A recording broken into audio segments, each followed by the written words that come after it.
Puri railway station सम्मुख में ओं श्री श्री त्रिनाथ देवाई ट्रावेल एजेंट संघ तरफ निःशुल्क खाद्य वितरण कर पवित्र बाहुड़ा यात्रा उपलक्षे प्रत्येक वर्ष परि चलित वर्ष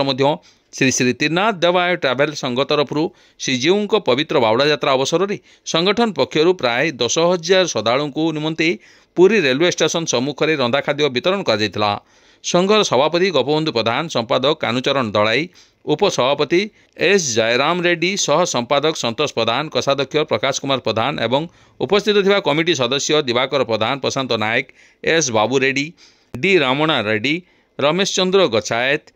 एस गोपी रेड्डी, आर शिव रेड्डी, पूर्णचंद्र प्रधान, मंगुलीचरण प्रधान, गोविंद चंद्र माझी एही समस्त सदस्यवृंद उपस्थित रही कार्यक्रम सुचारू रूपे तुलाइथिले। कार्य सहयोग करथिबा मुख्य सहयोगी मानक मध्यरे रुना, सहदेव, शरत, विशु, मानस, पिंटू, बुटू, कालिया समस्त सहयोगी वृंद माने कार्यक्रम रे सहयोग करथिले।